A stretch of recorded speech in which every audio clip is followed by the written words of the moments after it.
സ്ത്രീകളെ ഏറ്റവും കൂടുതൽ താറടിക്കുന്നത് ഇടതുപക്ഷമാണെന്നേ ഞാൻ പറയൂ. ഏറ്റവും ലേറ്റസ്റ്റായിട്ട് പത്തനാപുരത്ത് ഉണ്ടായ ഒരു മന്ത്രിയുടെ ഭാര്യ പരാതി പറഞ്ഞപ്പം സ്ത്രീകളെ കരുതുന്ന ആൾക്കാരാണെങ്കിൽ അത് സെറ്റിലാക്കുമോ?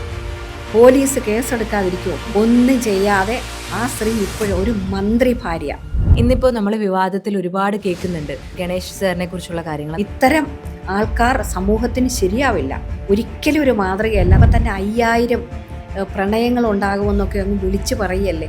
എൻ്റെ ഇഷ്ടമുള്ളതൊക്കെ ഞാൻ ചെയ്യാം. അങ്ങനെ ഇഷ്ടമുള്ളത് ചെയ്യാനല്ല, ഭരണഘടനയിൽ പോലും റീസണബിൾ റെസ്ട്രിക്ഷൻ പറഞ്ഞിട്ടുണ്ട്. സ്ത്രീകൾക്കെതിരായിട്ട് അതിക്രമം നടത്തി 112 വിളിച്ചിട്ട് പോലീസുകാർക്ക് അങ്ങോട്ട് കടക്കാൻ പോലും പറ്റാത്ത അവസ്ഥയുണ്ടാക്കിയ സ്ത്രീ സുരക്ഷ എവിടെയാണ്?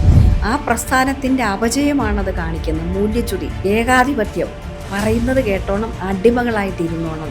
സത്യപ്രതിജ്ഞ ചൊല്ലുന്ന സമയത്ത് ദൈവനാമത്തിൽ എന്ന് പറഞ്ഞതിൻ്റെ പേരിൽ ഒരുപാട് കോലാഹലങ്ങൾ ഉണ്ടായിട്ടുണ്ട്. സത്യം പറഞ്ഞാൽ ഞാൻ ഉണ്ടായിരുന്ന ആ പാർട്ടിയിൽ അമ്പലത്തിൽ പോകുന്നത് ശരിയല്ല, ജാതി സംഘടനകളിലാകാൻ പാടില്ല, വോട്ട് ബാങ്ക് ലക്ഷ്യമിട്ടിട്ട് അതെല്ലാം അങ്ങ് മാറ്റിക്കഴിഞ്ഞു. വേറെ പലരും ഈശ്വരനാമത്തിൽ സത്യപ്രതിജ്ഞ ചെയ്യുമ്പോൾ കുഴപ്പമൊന്നുമില്ല.